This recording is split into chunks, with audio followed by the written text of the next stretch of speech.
Meyer Lasky, who's David Axelrod. He, I think, would be Saul Alinsky. So if they want to call names, we can call names too. But really, who is behaving like they're a mob? It's them. And now they're sending their favorite union thugs into these town hall meetings, right, to give them some muscle. I got a little bit of news for them. We outnumber you. We don't really give a damn what you send in the town hall meetings.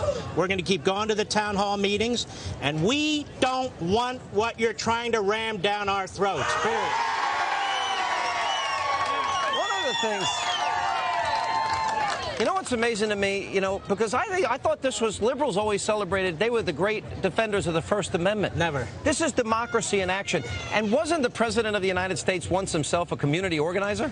Well, he was, and, we just demand that we be treated with the same respect that Obama gives the terrorists at Guantanamo Bay. Fair enough, fair enough. I mean, they get due process rights. They're told that they're human beings, too, that they have a right to be heard. Well, guess what? We're American citizens. Well, we do, too. Because if we look at the polls, what we see more and more is we see independents now, Mark, are moving, away from Obama, away from Obamacare. As poll numbers are going down dramatically, it seems like a real pulse of the American people. They want to diminish this.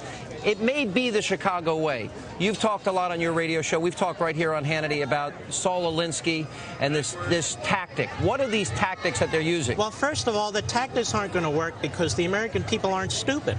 No. So Alinsky tactics have to work on stupid people. No. The fact of the matter is the American people know that this president is spending this nation into oblivion. The American people know that independent entities like the Congressional Budget Office said this is unsustainable. The American people know that the Congressional Budget Office said not only is this health care plan unsustainable, it won't cover all the uninsured. And in addition to that, ladies and gentlemen, you will lose your private health care, so they don't want it. And we know the models have failed wherever it's been tried. I mean, whether it's Great Britain, whether it be France, wherever it happens to be. Stalin's Russia, Mao's China. Where do we start? Yeah. But the White House counseled. First of all, they sent all these politicians out with these almost moronic talking points. These guys got laughed at, mocked, and ridiculed. But now they're promising. We see that Acorn is showing up. We see the unions are showing up. And they promise, quote, to send out people in twice the force of average Americans. Is this an effort, coupled with the snitch on your neighbor program that they started, is this an effort to intimidate the American people and silence them? It's an effort to intimidate the American people, and it's also a very directed effort at the phony blue dog Democrats and so-called moderate Democrats in Congress. What they're trying to do is give the impression that the American people are a fringe group. Yeah. The fact is, any reputable poll out there right now says the American people are turning on this president, they're turning on this Congress, they're turning on the policies that he has to offer. And rather than step back and slow down and take a look at it, Obama just keeps ramming us, keeps moving I love forward. The line of that one guy at Steny Hoyer's protest. He said he's a Democrat, and he said it took Obama 6 months to pick a dog, and this is what's going on here. We saw now with the Acorn members and with the union groups going into Tampa and some of these other places, and we're going to show the video to our audience here in just a minute. Do you think the president bears any responsibility for this conflict now that is emerging in these town halls? That's an excellent point. As a matter of fact, let me suggest that if there's anything that happens at these town hall meetings, if anybody's hurt or anything really stupid happens, this White House has some responsibility for it.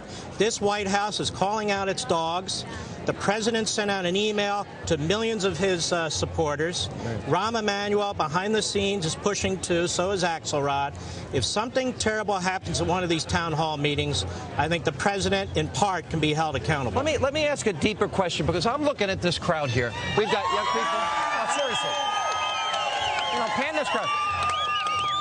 I see young people. I see older people. I see middle-aged people. I don't see any Brooks Brothers suits. I don't see any Brooks Brothers suits here. I'm not against them. I see an American flag that this crowd brought with them.